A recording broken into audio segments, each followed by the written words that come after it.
So ಈಗ ಎಲ್ರಿಗೂ ಒಂದು ಚಿಂತೆ ಅಂದ್ರೆ ನಮ್ಗೆ ಎಷ್ಟೇ ವಯಸ್ಸಾದ್ರೂ ನಾವು ಯಂಗಾಗಿ ಕಾಣಿಸ್ಬೇಕು, ವಯಸ್ಸಾಗಿರೋದು ಗೊತ್ತಾಗಬಾರ್ದು ಅಂತ. So how to age gracefully ಅಂತ ಆಯುರ್ವೇದದ ಪ್ರಕಾರ ಹೇಗೆ? First of all acceptance is the best solution. Okay. ಈಗ ಏಜಿಂಗ್ ಫ್ಯಾಕ್ಟರ್ಸ್ ಅಂತ ಹೇಳ್ತೀವಿ, ಅಂದರೆ ಹಾಗಂತ ಬಂದಿದ್ನೆಲ್ಲ ಅಂದರೆ ಅಕ್ಸೆಪ್ಟ್ ಮಾಡ್ಕೊಳ್ಳಿ ನಾನು ಹೇಳ್ತಾ ಇಲ್ಲ. ಫೈನ್ ಲೈನ್ಸ್ ಬರ್ತಿದ್ಯಾ, ಯೋಗಾಸನ ಮಾಡಿ, ಸ್ಟ್ರೆಚಿಂಗ್ ಎಲ್ಲ ಮಾಡೋದ್ರಿಂದ ತುಂಬ ಚೆನ್ನಾಗಿ ಅದು ಅಪ್ಲಿಫ್ಟ್ ಆಗುತ್ತೆ. ಆಮೇಲೆ ಅಪ್ವರ್ಡ್ ಡೈರೆಕ್ಷನಲ್ಲಿ ಇವಾಗ ನೀವು ಕೇಳಿದ ತೈಲಗಳಲ್ಲಿ ಯಾವ್ದಾದ್ರು ಒಂದನ್ನು ತೊಗೊಂಡು ಅಪ್ವರ್ಡ್ ಡೈರೆಕ್ಷನಲ್ಲಿ ಮಸಾಜ್ ಮಾಡ್ಕೊಳ್ಳೋದ್ರಿಂದ ತುಂಬ ಚೆನ್ನಾಗಿ ಏಜ್ ಫ್ಯಾಕ್ಟರ್ಸ್ನ ನಾವು ರಿವರ್ಸ್ ಮಾಡ್ತಾ ಬರ್ಬೋದು. ಆಮೇಲೆ ಮೇಯ್ನಾಗಿ ಗ್ರೇ ಹೇರ್ ಅಂತ ಹೇಳ್ತೀವಿ. ಬಿಳಿ ಕೂದಲು ಆದ ತಕ್ಷಣ ಎಲ್ಲರೂ ಡಿಪ್ರೆಷನ್ಗೆ ಹೋಗ್ತಾರೆ, ಅಯ್ಯೋ ಬಿಳಿ ಕೂದಲು ಬಂದ್ಬಿಡ್ತು, ಗ್ರೇ ಹೇರ್ ಆಗೋಯ್ತು ಅಂತ ಅಂದ್ಬಿಟ್ಟು. It's a diamond crown. ಯಾಕೆ ನಾವು ಅದನ್ನ ಬೇಜಾರು ಮಾಡ್ಕೋಬೇಕು? ದೇವ್ರು ನನಗೆ ಏಜ್ ಆಗ್ತಿದೆ ಅಂತ ನನ್ನ ಎಕ್ಸ್ಪೀರಿಯನ್ಸ್ ಆಗ್ತಿದೆ ಅಥವಾ ನಂಗೆ ಇಷ್ಟು ನಾಲೆಡ್ಜ್ ಬಂದಿದೆ ಅನ್ನೋದಕ್ಕೆ ಸಿಂಬಲೈಸ್ ಆಗಿ ಅವನು ಡೈಮಂಡ್ ಕ್ರೌನ್ ಕೊಟ್ಟಿದ್ದಾನೆ. Carry it with a pride ಅಂತ ಹೇಳ್ತೀವಿ, ಆಯ್ತಾ? ಯಾವಾಗ ನಾವು ಅದನ್ನ ಹೈಡ್ ಮಾಡಕ್ ಹೋಗ್ತೀವೋ ಅದು ಅಡ್ವರ್ಸ್ ಆಕ್ಷನ್ ಆಗೋದು ಜಾಸ್ತಿ. ಒಂದೋ ಎರಡೋ ಬಿಳಿ ಕೂದಲು ಬಂದಿದೆ ಅಂತ ಅಂದ್ಬಿಟ್ಟು ಡೈ ಹಾಕಿದ ತಕ್ಷಣ 40 ಬಿಳಿ ಕೂದಲು ಬಂದ್ಬಿಡುತ್ತೆ, ಆಮೇಲೆ 60 ಆಗುತ್ತೆ, ಹಾಗೆ ಮಲ್ಟಿಪಲ್ ಆಗ್ತಾ you have to zebra crossing ತರ ಆಗ್ಬಿಡುತ್ತೆ.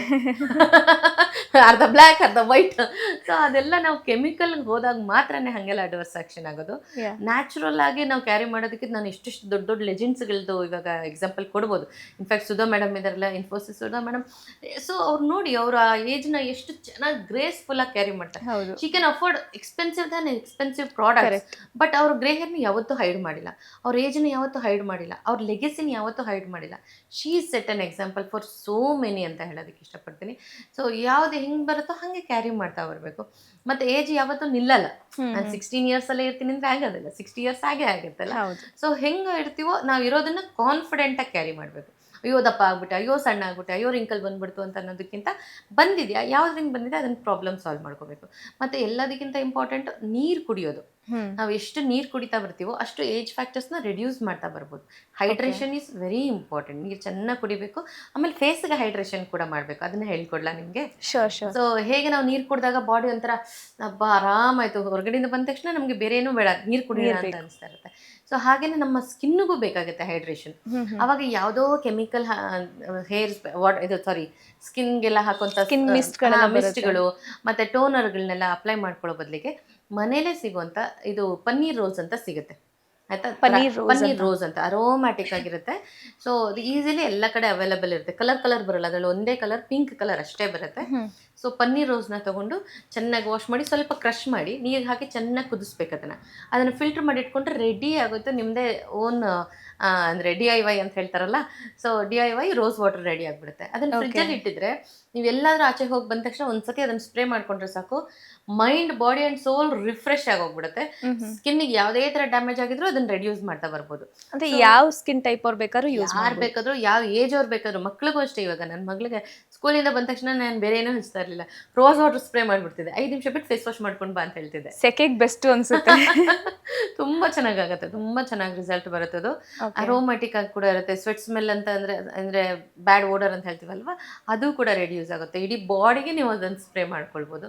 ಸೊ ಹಾಗೆ ನಾವು ಬೇರೆ ಬೇರೆ ಥರ ಹೈಡ್ರೇಷನ್ಸ್ಗಳನ್ನ ಮಾಡ್ಬೋದು. ಯಾರಿಗೆ ಅಲರ್ಜಿಕ್ ಸ್ಕಿನ್ ಇರುತ್ತಲ್ಲ, ಅಂದರೆ ಸಣ್ಣದಕ್ಕೆಲ್ಲ ಸಣ್ಣ ಗುಳ್ಳೆ ಬರೋದು, ಧೂಳಿಗೆ ಹೋದರೆ ಅಲರ್ಜಿ ಆಗುತ್ತೆ, ವಾಟರ್ ಅಲರ್ಜಿ ಆಗುತ್ತೆ, ಇಂಥವ್ರಿಗೆಲ್ಲ ಇನ್ಸ್ಟೆಡ್ ಆಫ್ ರೋಸ್ ವಾಟರ್ ಲಾವಂಚ ಬೇರ್ ಅಂತ ಸಿಗುತ್ತೆ. ಸೊ ಆ ಲಾವಂಚ ಬೇರ್ನ ಚೆನ್ನಾಗಿ ವಾಶ್ ಮಾಡಿ ಅದನ್ನು ನೀರಿಗೆ ಹಾಕಿ ಕುದಿಸ್ಬೇಕು. ಫಿಲ್ಟರ್ ಮಾಡಿ ಸ್ಪ್ರೇ ಬಾಟ್ಲ್ ಒಳಗಡೆ ಹಾಕಿಟ್ಕೊಂಡ್ರೆ ಸಾಕು. ಇದರಲ್ಲಿ ರೈನಿ ಸೀಸನಲ್ಲಿ ಅಂದರೆ ಮಳೆಗಾಲದಲ್ಲಿ ತುಂಬ ರ್ಯಾಷಸ್ ಆಗ್ತಾ ಇರುತ್ತೆ, ಫಂಗಲ್ ಇನ್ಫೆಕ್ಷನ್ ಆಗ್ತಾ ಇರುತ್ತೆ. ಇದನ್ನು ಬರೀ ಹೆಣ್ಮಕ್ಳಿಗೆ ಮಾತ್ರ ಹೇಳ್ತಾ ಇರೋದಲ್ಲ, both men and women can use this. So allergy ಯಾರಿಗೆಲ್ಲ ಆಗುತ್ತೋ ಆ ಥರದವ್ರು ಎಂಟೈರ್ ಬಾಡಿಗೆ ಹಚ್ಕೊಳ್ಬೋದು. ಲಾವಂಚನ ನೀರಿಗೆ ಹಾಕೋದು, ಕುದಿಸೋದು, ಫಿಲ್ಟರ್ ಮಾಡಿ ಸ್ಪ್ರೇ ಬಾಟ್ಲ್ ಒಳಗಡೆ ಹಾಕಿಟ್ಕೊಳ್ಳೋದು. ಸೊ ಹ್ಯಾಂಡ್ಸಲ್ಲಿ ಅಲರ್ಜಿ ಆದರೆ ಹ್ಯಾಂಡ್ಸ್ಗೆ, ಫೇಸ್ಗೆ ಅಂದರೆ ಫೇಸ್ಗೆ ಅದನ್ನು ಮಿಸ್ಟ್ ಥರ ಯೂಸ್ ಮಾಡ್ಕೊಳ್ಳೋದ್ರಿಂದ ಇನ್ಸ್ಟೆಂಟಾಗಿ ಅಲರ್ಜಿನೂ ರೆಡ್ಯೂಸ್ ಆಗ್ತಾ ಬರುತ್ತೆ, ಇನ್ಫ್ಲಮೇಷನ್ ಅಂತ ಹೇಳ್ತೀವಿ ಅದು ರೆಡ್ಯೂಸ್ ಆಗುತ್ತೆ, ಫಂಗಲ್ ಇನ್ಫೆಕ್ಷನ್ ಕೂಡ ಟಕ್ ಅಂತ ರೆಡ್ಯೂಸ್ ಆಗ್ತಾ ಬರುತ್ತೆ. ಯಾವುದು ಸಿಕ್ಕಲಿಲ್ಲ ಅಂತಂದರೆ ಬರೀ ನೀರನ್ನು ಸ್ಪ್ರೇ ಮಾಡ್ಕೊಳ್ತಾ ಬರ್ಬೋದು. ಸೊ ಜಸ್ಟ್ ವಾಟರ್ ಸ್ಪ್ರೇ, ಒಂದು ವ್ಯಾನಿಟಿ ಕಿಟ್ಟಲ್ಲಿ ಚಿಕ್ಕದು ವಾಟರ್ ಸ್ಪ್ರೇ ಇಟ್ಕೊಂಡು ಜಸ್ಟ್ ಅದನ್ನು ಸ್ಪ್ರೇ ಮಾಡ್ಕೋಬೋದು. Cucumber juice is a very good ಅಂದರೆ ಸ್ಕಿನ್ ಟೋನರ್ ಅಂತ ಹೇಳ್ತೀವಿ. ಸೊ ಯಾರ್ದು ಆಯಿಲಿ ಸ್ಕಿನ್ ಇರುತ್ತೆ, ತುಂಬ ಆಯಿಲಿ, ಸ್ವೆಟ್ ಜಾಸ್ತಿ, ಪಿಂಪಲ್ ಜಾಸ್ತಿ ಇರುತ್ತೋ ಅವರು ಸೌತೆಕಾಯಿ ರಸ ಚೆನ್ನಾಗಿ ತುರಿದು ಫಿಲ್ಟರ್ ಮಾಡ್ಕೊಂಡು ಸ್ವಲ್ಪ ವಾಟರ್ ಜೊತೆ ಡೈಲ್ಯೂಟ್ ಮಾಡಿ ಅದನ್ನು ಫೇಸ್ ಮಿಸ್ಟ್ ಥರ ಯೂಸ್ ಮಾಡ್ಕೊಳ್ತಾ ಇದ್ರೆ ತುಂಬ ಚೆನ್ನಾಗಿರುತ್ತೆ. ಬಟ್ ಇದರಲ್ಲೆಲ್ಲ ಪ್ರಿಸರ್ವೇಟಿವ್ ಹಾಕಬಾರ್ದು. ಹಾಗಾಗಿ 1 or 2 days ಒಳಗಡೆ ಯೂಸ್ ಮಾಡಿದ್ರೆ ಬೆಟರ್ ರಿಸಲ್ಟ್ ಸಿಗುತ್ತೆ. Tender coconut is a very good toner actually. Hydrate ಮಾಡ್ಕೊಳ್ಬೇಕು ಅಂದರೆ ಎಳ್ನೀರು ಕುಡಿತಾ ಹೇಳಿದ್ರೆ ನೀವು.